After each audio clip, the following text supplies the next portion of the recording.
I'm Jane. I'm John.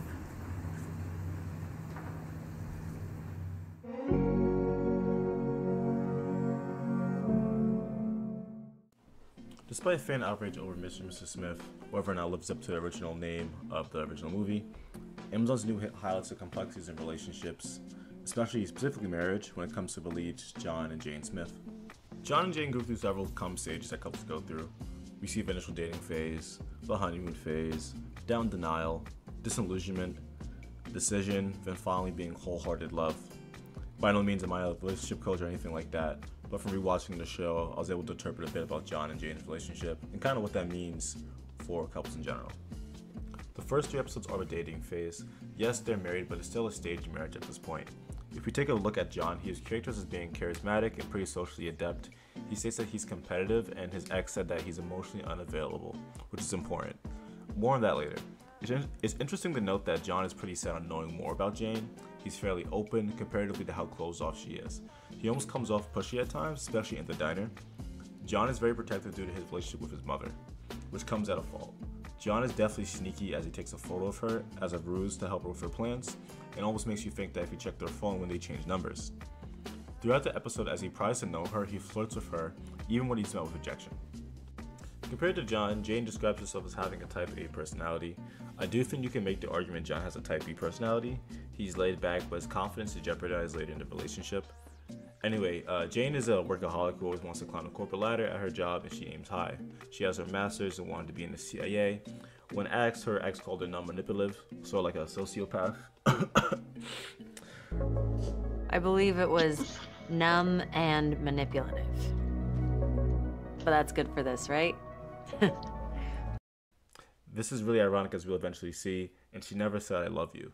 But later in the episode, when John flirts, which Jane says she has trust issues, the first episode does a good job setting up who they are in their relationship, and John flirts and tries to pursue her, as if he wants to know who she is. She's very closed off and avoids his questions. Jane sort of thinks she's this mastermind, smarter than everyone, and even with this line about them being coupled. On a partner. It's an old KGB tactic. Cool. Towards the end of the episode, they both open up a bit, and it's a start, at least as friends.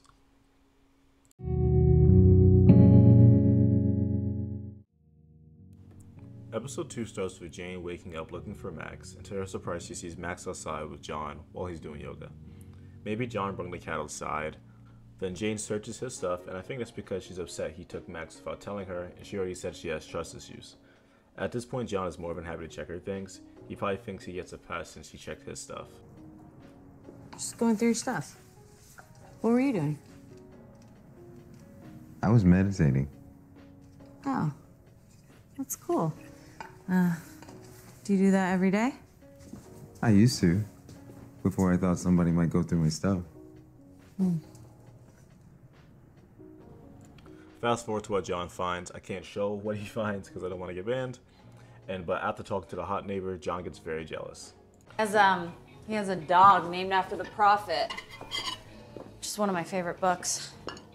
It's one of everyone's favorite books. Is it? Yeah, it's one of mine. Are you jealous? Me? Yeah. You sound jealous.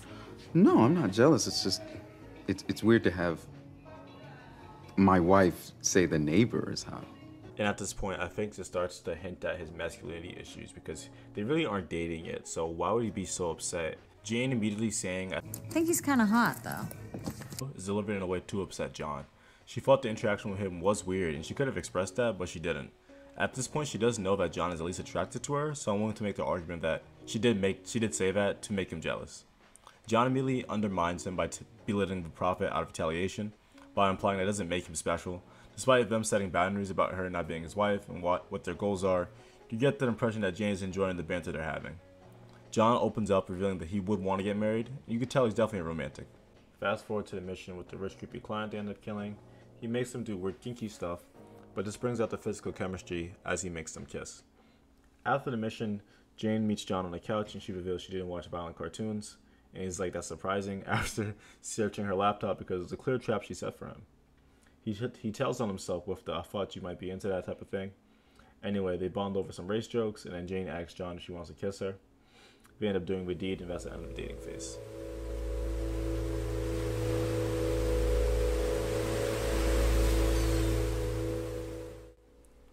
The honeymoon phase. Episode 3 starts the honeymoon phase. The episode is even titled First Vacation. They both go spy on a target on the ski resort. They're very lovey-dovey and everything's going well. They literally can't stop kissing.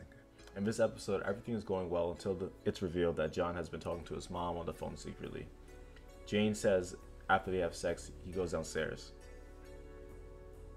John then goes to the gym in the morning before breakfast to speak to his mom. He lies about the spam on his phone, which is a funny lie. Lying to someone who trusts him obviously is going to end well. So after the reveal that he was talking to his mom, Jane is pissed. That is so dangerous. What does she know about us? She doesn't. What does she know about us? She doesn't know anything compromising. She doesn't. Does she call you by your new name? No. But listen, she does. She thinks I travel a lot for work. She knows I'm married. That's it. There's a reason we don't keep contacts, John. As we can see. One, he lied about it, and that's a no-no, especially since they took on these new dangerous lives. Also, to our knowledge, Jane has no contact to keep, even if she wanted to. It's dangerous for your mom. It's so fucking selfish of you. Look, I can't abandon my mom. Okay, I'm all she's got. Okay, my dad died. I'm the only man in her life. I take care of her. I have to talk to my mom. It wasn't an option. That. John sees his role as a man to be the protector, and this later comes out with Jane. His mom is a non-negotiable over his wife. You talk to your dad at least a little. I don't. You don't what? I don't talk to my dad. Judging her for not talking to her dad is a bit emotionally unintelligent on Joan's part. Back in the ski lodge, the clients have an interesting line. No, you said I will not work the whole day. No, I said I will not work the whole day. This episode is about trust and communication. Just like how this couple has that issue, so does John and Jane. Besides the mom stuff in this episode, in episode 2 they killed the client because of miscommunication. John and Jane go back and forth about what the target said, but ends up becoming a bigger problem later. After that, we see when Jane speaks to her dad, he says content does not equal happy. That's pretty content. I think kids should be content.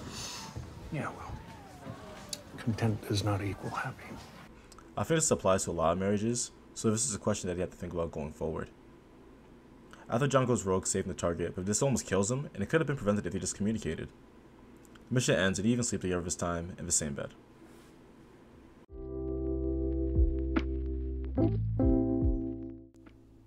In episode 4, I will still call this the honeymoon phase. In this episode, they meet another set of Smiths and they host them for dinner. Dinner honestly becomes a dick measuring contest between the both couples. They tell each other how they failed once. The other Smiths are like, yeah, can't be me. On my rewatch, this episode sets up the finale, which I can get to or make a whole separate video about. But back to the point, especially when you notice the other Smiths pushing for the dinner so they could find the panic room. We never use ours. This is because the job is to terminate other Smiths. And you have to love the little Easter eggs they plant in the dialogue. Francesca Sloan and Donald Glover do a great job planting little seeds throughout the series and the episode. The second Jane 2, puts ideas in Maya's head, Jane 1, about happiness and possibly moving up, resonating with her type A ambitions. The dinner scene is the meat and potatoes of the whole conversation. Look how excited Jane is after hearing that the other Janes are high risk. For high risk. Yeah, Wow. we like it. Could go low risk. No. Maybe. I don't think I'd do it. I'd get bored. You would do it? Look at the surprising disappointment that she gets after she hears that John would do low risk. But this is very on the nose for his character. He's more laid back, and if he wanted to settle down with Jane, this would be his best bet. I think he reads the room and sees a disappointment, so he backpedals on it and makes a joke about it, because he needs that validation from her. As this conversation goes on, the other Smiths are prying about their sex life, and my theory is that they reported back to Hi about them, because after this, Hi starts trying to turn them against each other. John starts to dig into Jane with the... She's like a robot. And Jane gets defensive about not getting jealous because John was jealous about the neighbor. I just don't get jealous. Sorry. It's funny when asked if they weren't matched, would they be compatible? Jane lets John lead and almost didn't know how to respond, but he finds a way to compliment her. You get jealous. I think, I don't know, I feel like Jane is like so smart, and I just never met anyone like her. Later, I do believe the second John heavily implies the ending of the show when he gives him advice on how to escape any situation with your breath. They agree to do the mission, Jane's eager to do it, John isn't. After the BS with the other Smiths blows over, John calls Jane out for getting jealous and apologizes because she's not a robot. And they both admit to loving each other. Episode 5 is a key episode in their relationship. In this episode, they get a mission from Hi to kidnap a client and bring him to an extraction point. But he's a high-value target and has other spies and soldiers after him. So it's a bit of keep away. Things are still going well. They're still holding a hand. John talks up how beautiful Italy is. After they escape the soldiers, they end up in this house, which we find out that John bought for them. From the jump, we could tell this upsets Jane. So you purchased this property sight unseen. Place, and I saw the pictures, and I just pulled the trigger. John, you're supposed to get grapes and coffee, not a fucking house. Buying a house is a big buy, and maybe the relationship is a bit early for something like this, because it is a big step. Jane's standpoint is that she wanted to be consulted about it first, which kills the surprise. After Hi starts to text Jane individually instead of together with John, and starts planting the seeds of whether she's happy or not, remember, Content does not equal happy. from the start of this episode, John has been treating Toby like trash, but I believe his entire mood starts to shift drastically after he realizes Jane doesn't like the surprise. He even rudely interrupts Toby's story and lies about having cigarettes, and usually John is way nicer out of the two. Jane even says it after she puts Toby at gunpoint. I think Hi sent them on this mission to test their relationship. They ask, has the mission been a challenge, and deflects to John after. Later they end up sitting outside, and John asks if she would ever do a wedding. Jane tells him that he wouldn't unless they were private because that feels more real to her. I think this makes sense for Jane. She doesn't read as someone who cares about showmanship or attention that a wedding would bring. Jane vows it's important because she vows to not judge how often John talks to his mom. To not judge you for how often you talk to your mother. After that, we both start getting freaky. John mentions putting a baby in her, which turns off Jane, completely kills the vibe. I want to put a baby in you. But what the hell, boy? In this episode, we get the sense that Toby is playing the role as the baby, and they constantly take care of him and have to watch over him. Oh my god! I think I threw up. The episode's really about them seeing themselves as possible parents. John even says that Jane was being maternal with Toby. After they drop Toby off, John accuses Jane about being pregnant, and she denies it, and they get into an argument about having kids. John states he'll do low risk, and now we're in the Place part to of the have episode. kids. We'll do low risk. I'll do low risk. Like we'll deliver packages and we'll stack our money doing this, and then Jane immediately sorts of mocks the idea of doing low risk, saying, "Do you really want to be a mailman and have kids? Because I wouldn't be happy with that." We know Jane previously said that she wanted to make a ton of money and get out, but recently we know she's interested in high risk. Seriously? You used to be a mailman and have kids, and that you would be happy with that? Because I don't think I would be happy with that. That's not what I signed up for. I don't want to go down. I want to keep going up. I thought we could have higher risk. The problem here is that John states he'll do low risk, and Jane's like, let's do the opposite. Both of them clearly don't understand each other and their goals. Jane has always been career driven from the jump, and family was never in her train of thought since really the first episode, as she didn't want a relationship, which can be inferred through her bad relationship with her father. John, on the opposite, has always been close to his mother and has a healthier relationship with his family. And he never really had to let them go like Jane, in the same way that Jane had to, for the job. He was always looking for a relationship, or at least some type of connection. Jane having a baby completely goes against her ideals on moving up, but on the contrary, this makes sense for John being the more family man, who will be fine doing low risk. We both have conflicting ideologies, and they're at a point where they can't really ignore it anymore, especially if they want to progress a relationship. Their argument heats up as John is caught by surprise at her not thinking about family, which goes back to not really understanding your partner. She essentially calls him simple-minded and traditional for thinking that, which is sort of a shot at John, but him being like, what about family offended Jane? After they get a wine package from Hi, this is interesting because why would Hi only address Jane, knowing they will both be there? This is just to plant some resentment and expose the deceit amongst them, and it does as John calls Jane out for it. But episode ends with Jane talking to Hi, and Hi tells her she's ready to go to a higher level as episode ends. Episode 6, Disillusionment. I think at this point the flaws are pretty clear in their face, hence what the disillusionment phase is about. In this stage, couples are faced with the bad, but ignoring all the good as well, due to just past fights. Anyway, the episode starts with them attending couples therapy, So it's a picks up from the last episode when they addressed that Hi favors Jane over John. And despite the cliffhanger, she said that she doesn't want to move up unless with John. A big issue for them was having kids. They know that they're sitting pretty close to each other and fairly affectionate, and John admits that the situation is tricky and calls Jane in control of the situation.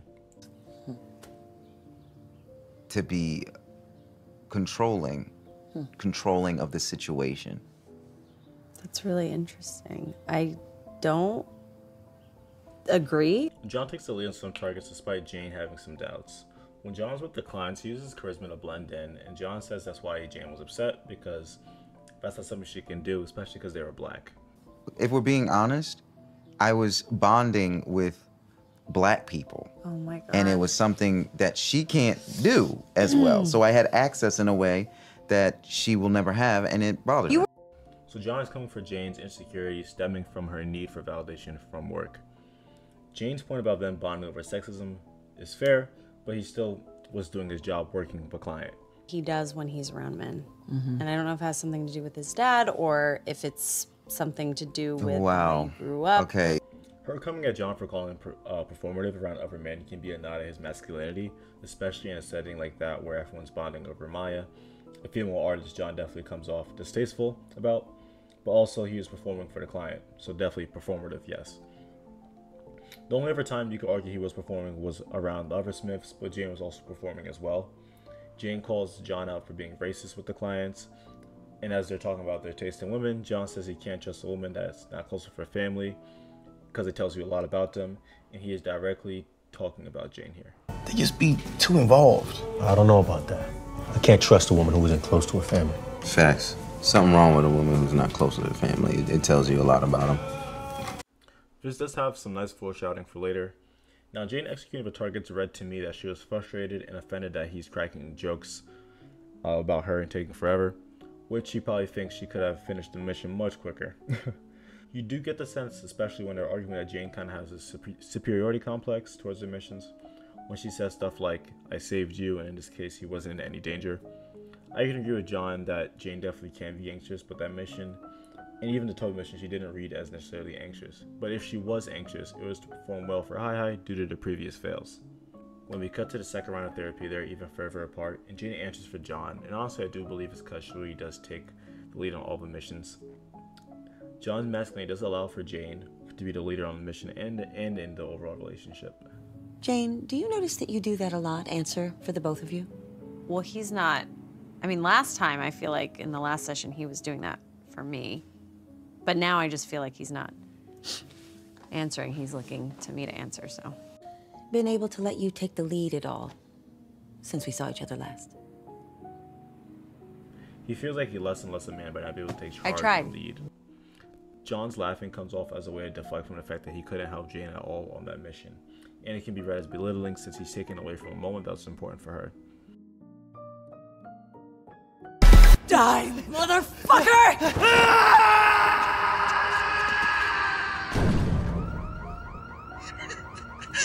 Shortly after they argue about saving his life and her not actually, which turns into another argument about sex and the lack of it. This is a good quote from John. In all your problems and your point of view, I have to be there and support it and understand it. But when it comes to me and my stuff, no one gives a fuck. Sorry. Because his problems and concerns are swept under the rug. The therapist highlights both their roles in their relationship, both being untraditional. Jane takes the lead on most things, and John is in the backseat.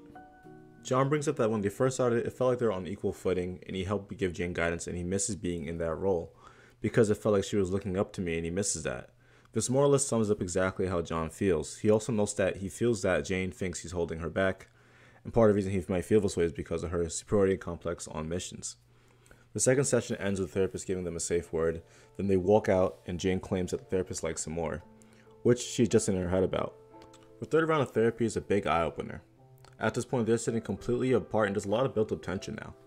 I want to point out that they basically spend every moment together, from their day-to-day lives to work, which can make any couple grow a bit tired of each other. John takes the lead on the force tree, as any manly man would in this case. You can even tell from the jump Jane is slightly annoyed now. I'll even go to say it's because she's not taking the lead, and he is. Would you trust me? You always get like this. Like what?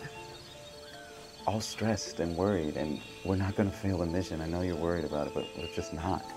She's worried about failing, and if they fail, it's because John took the lead, and this makes her anxious. John said there was a spark because it felt like she needed him, which goes back to the whole concept of masculinity, of him wanting to feel like a traditional man. This whole trip, John seems actually pretty happy and excited, and you can just see it from his body language, because he gets to show Jane his hunting skills and finally gets a chance to really impress her. Even when he's like, "Are you impressed?" and she's like, "Nah, not really. If you catch something, I will be."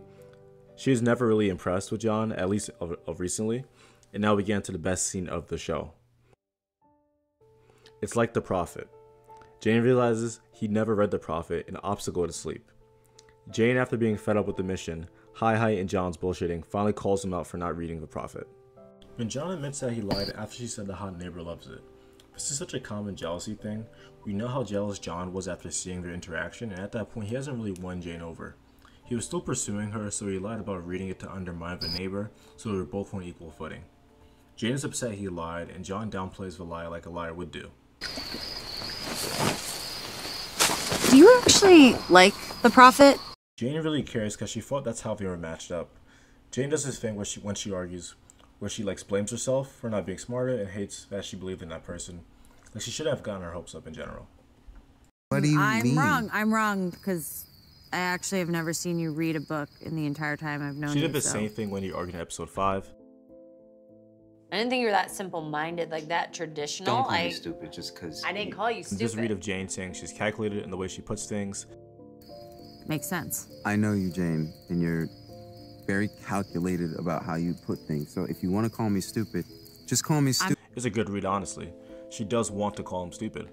I'm not calling you stupid, I'm just saying you don't read books, which is true. The approach of not name-calling, but telling you about yourself, it's still a read, and it's passive-aggressive. Jane is very condescending and snarky. That obviously isn't true because you don't read books, again belittling him to raise her own self-esteem, because smart people like her read books unlike dumb people like you. You've been teaching me like I'm your student, gets to why Jane was annoyed on this mission. She feels like she's getting talked down to by being taught, which for someone who acts like a know-it-all, directly attacks them because maybe they actually don't know something. Jane calls John direct actions condescending and controlling. I've been trying to share things with you. We were doing things together. I was showing you. Pretty condescending and controlling, so. John's in total disbelief because he thinks she's a hypocrite. Again, another argument breaks out into about sex, where John is unhappy because his masculinity is again targeted. I don't think it's crazy to say that most men find some satisfaction by pleasuring their partners. Performing well sexually and setting the expectation for yourself is something that many men do and sadly tie into their own self-worth. And I think this applies to John. So John being upset that he's told how to please Jane feels like a shot on him since he's so tied to his masculinity. His self-worth is so tied to his masculinity. Jane, you don't even let me eat you out without telling me how to do it. I have to every tell fucking you how time. to do it, like I've never seen a fucking vagina before. You don't know how I like it, so I have to tell you every how to do fucking it. time. And in my opinion, honestly, this can come off as insecure because he is still pleasuring his partner. Doesn't matter if he took the lead on it or not. A lot of power dynamics. And wouldn't you still find pleasure that you were able to get the job done? But no, he wasn't able to do it on his own, which targets that insecurity. Given it wouldn't hurt Jane if she just let John explore, but every time has to take away from the sparks, because if it's controlled every time, that has to take away from the chemistry, at least a little bit. And this does get on the idea that Jane is controlling. From even their daily life, but even down to sex, you can kind of see the point that John's trying to make. I have to emasculate you so I feel worth it. Due to Jane's personality, I think this is just how she comes off, but necessarily true. Jane emasculating John feels like a result of her taking that leader, more non-traditional role in the relationship, because at this point, I think we can agree that Jane wears the pants in the relationship. Now that I say that, the heart of the argument is who wears the pants, and John is fighting for that because he feels insecure about it. Jane saying, I have to teach you things because you don't know a lot of things. And this is honestly funny because she's mad at that his teachings came off as condescending and controlling, but how does this sound? Jane sounds like she has a hardcore saviors complex, and it shows a bit. So does John, but that's more in a provider sense. You're sitting under a shelter I made, and Jane belittles it by implying that it's barbaric and a manly thing. It's kind of like a stupid, Neanderthal type of thing. The shelter I made. I made this fire. I've got you this fish. Shelter, food, fire, water. But John values that because that's what a man takes on. Providing a shelter is the first step of Maslow's pyramid of needs. I have deeper priorities. This whole segment makes Jane out to be arrogant and a bit of a narcissist. You don't have the capacity to understand it, putting him down to bring herself up. Shut up, fuck you. Is that how your mom taught you how to talk to women? She then brings up his mom because she doesn't really know what they talk about, and then she takes priority over Jane at times. She calls it unhealthy and says he needs boundaries, and this is in character for Jane since she really doesn't understand that relationship, and it could be read as unfair since he has ties to his past life and she doesn't. What that means. Her husband died. I'm the man in her life. I take care of her because I came out of her. John goes on about ranting about his obligation to his mother because he came out of her, which is very on the nose to John's character and how he views his role as a man and a protector and a provider. I think him coming at Jane for not talking to her dad was not fair and, again, emotionally unintelligent from John. You know, he's kind of in rant mode, so it is a human response, but he doesn't really know why she doesn't talk to him. She has fully committed to their new life, and he hasn't. Then he just goes off on her, talking about her relationship with her mom, and again, I don't think he had any real right to say that. He calls her emotionally distant and she lacks empathy and feelings. If she is bringing up his mom so much, it clearly was a point of contention that they needed to really have a real conversation about. But it honestly sounds like a non-negotiable with John, and I don't think that Jane would have been comfortable bringing that up. As he roasts Jane, he's getting at the idea that he's really not allowed to have feelings because she lacks that empathy. I think this is overall a dramatic statement because she doesn't wear her feelings on her sleeve the way John does, but still definitely has feelings and cares for him. Calling her, autistic and robotic kind of expresses how surface level you get Jane. This is a heated argument, so maybe he's overplaying it a bit. A lot of emotions flaring up, but this is probably the best emotional beat for Maya in the show. What? Who is your emergency contact? My mom. You're mine. John has his family behind him. His mom is his safety net. If Jane doesn't work out, he'll always have his mom. Sure you want to have kids with Jane and buy a house and settle down with her, but this gets to the issue of not 100% being there for your partner because your mom is still leveraged higher than Jane. You're all she has, and that can't be said about you. The therapist does remind them that this is a choice and they don't have to be together, so they decide to do separate missions for a while. After the therapy episode, things have gotten worse. We can see as Jane wakes up alone, I think John's jailbreaking kind of reads as a bad omen with their relationship falling apart. We found out that John has been doing solo missions and Jane holds his client at gunpoint to get some answers. Jane descends into sadness is really good here. I like that she's cut the BS compliments. Working and living together is too much because like we said, they spend too much time together. Same thing about yoga because now he does nothing by himself. He says that you're controlling. Controlling how? You make him feel like a little boy, even in bed. This is a good scene because now we can really understand how John feels behind closed doors. Controlling was another point, and the sex aspect was another point, like in the therapy episode. Jane's response of, isn't that a good thing though? It is interesting because she's looking at it from the aspect that it's good because she made it easy for him to pleasure her. But many men find satisfaction in the discovery process, and for John, that emasculates him. Bev even goes to say it. Despite saying they're not compatible, I think Jane in this moment is preparing for the worst. She's expecting him to be cheating and him not wanting to be together because that gives her an easy way out. If he's shitty, that makes it easier to ignore my feelings and to let him go. She breaks down after receiving confirmation that he wants to be with her, revealing she truly cares and loves him, and he didn't hurt her. Jane's blood boils as John flirts with Bev. After the reveal, John almost dies as Jane is taking care of the mission. Jane is always having to rescue John in some way, like we know. John ends up messing up by not charging his phone. This starts another argument. Jane went through his phone, so all the trust has now completely went through the window because John has been dragging out this mission apparently. We do see Jane's wits again bailing out John as she figures out how to charge the phone. Jane explodes after John tells him that they tried to have sex. She even says she had sex twice on her missions. How many times? Twice. Jane is mad that John puts Bev over her. With her whole cologne point, he prioritizes Bev over Jane, then admits to having feelings for her after Jane demands answers. So John has tried pursuing her, and Jane makes him feel like shit for it. Jane deliberately says she doesn't feel well just so John could offer her soup, and Jane pours salt on his wounds because the hot neighbor he hates made her soup already. But then he goes and throws it out. I'm making some soup when I get home. The neighbor already made me some.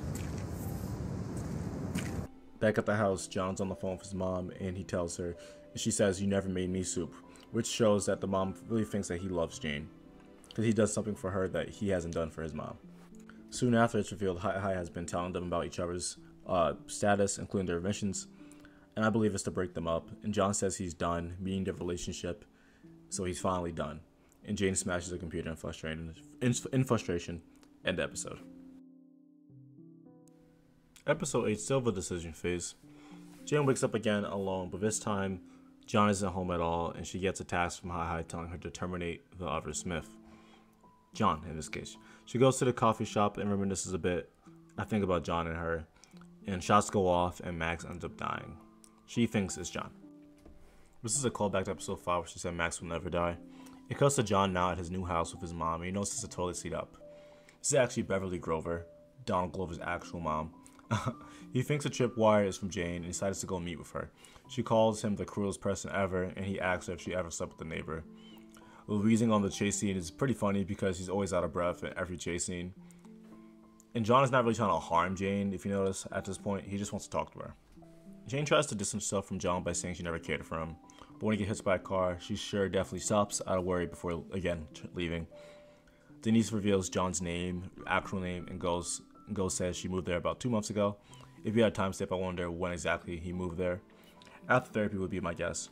Denise said that Michael wants to feel safe, and I think she means in terms of their relationship being like they're connected with that person, and advises her to know which Michael she's breaking up with. Jane thinks she pushed John away. Denise suggests that Jane is overcomplicating it with there being low stakes since no one's really pregnant. You know there's more at stake here. Oh, you pregnant? No. Well, the stakes aren't that high then.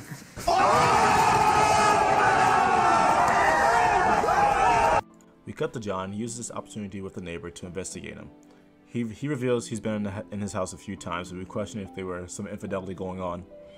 Paul Daniels' character gives John advice, and I read it as, you may not necessarily like something, but it's a choice to make it work. And I think that's what the therapist was trying to tell them. I don't want to be with my ex. But I also don't think it's better alone. I don't like to read.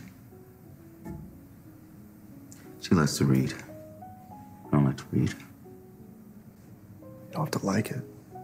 Just start reading, man. After they fight throughout the house, John hits both of them with truth serum, and they both come at each other with the effects when the effects starting. And now they start to clear the air in the room. Jane starts by revealing she failed her psych exam for the CIA because of her sociopathic tendencies, which we can see throughout the show, her lack of empathy, controlling nature at times, and even coldness. John reassures her that she's basically a victim of her environment. She doesn't like the white comparisons because it takes away from who she is and takes away from her connection with her father. She's insecure about her relationship with her father, so it hurts when John judges her for it. John being kicked out of the Marines for asthma adds to his hurt masculinity. Being kicked out for something you can't control like asthma isn't a very manly or tough reason, and he reveals that, which also explains why he's always out of breath. Asthma. Oh, that's not your fault, John. Oh, I feel like it's my fault. It makes me feel like less a man. She says she craves love differently and says she likes when he feels jealous of the hot neighbor, which we can see in episode 2 and 7 with the soup. Both apologize for making the other jealous. Jane also admits longing for John and the pain she felt when he admitted to wanting Bev. She reveals what makes her the most sad was her mom's death in a car crash. John opens up about paying his family back by honoring them with kids, speaks to why he is so set on the kids thing episode 5. She speaks to his core family values. I can't pay my grandmother back. How would you pay them back? Give them kids. Jane felt that she wasn't deserving of love because she is a sociopath. That labels hurt her self-worth and made her believe nobody would want her because of it, and she's undeserving of love because of that. something she can't really control. Both admit to not really trying to kill each other, and now we enter the final stage in their relationship. Wholehearted love.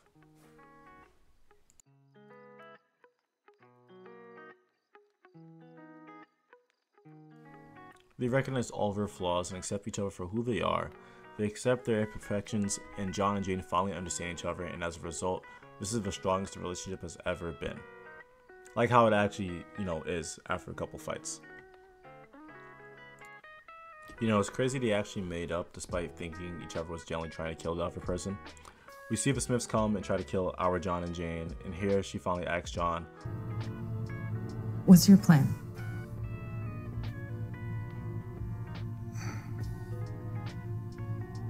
You're asking me? Yeah. I'm asking you. what's his plan, which is a full circle moment because she finally trusts him to lead at the most important part, the most critical point in their life, in a life or death situation. At this point, John's on his last breath, he is at 1 HP, and she finally tells him that they can have a kid. Only one though. He asks her for her name, she finally tells him. When he says, "I'd rather Jane," it's him accepting her for who she is now, and she does the same when she says, "I like John." Very nice touch. So now here's my interpretation on the actual ending. While they did leave it open, the series is doing numbers and I think it could get a season 2, but at the time I'm a little worried because it still hasn't gotten renewed. Anyway, in episode 4 with the Smiths, the other John tells him that to get out of any situation, they just have to breathe. There is a secret to getting out of any situation you find yourself in, no matter how tight it is. It's your breath. If you can control your breath, you can control anything. As ambiguous as that is, Jane also reiterates the same point right before she opens the door when she tells John, just breathe. Just breathe. Stay with me. You just stay there, you breathe, and I'll shoot her and we'll get out. For the actual logistics of how they survive, if they survive, I'm not sure, but I'm pretty sure that was a heavy implication of them actually surviving this encounter. Overall, the series was great exploration of relationships through the lens of John and Jane. Relationships are complicated, but I think this was a love conquers all ending, and I think it works. This series wasn't for everybody, but I really liked the dialogue and subtext and the writing. I thought overall the writing was pretty strong, and hopefully we get a season 2 to explore the rest of whatever Francesca Sloan and everybody else has planned.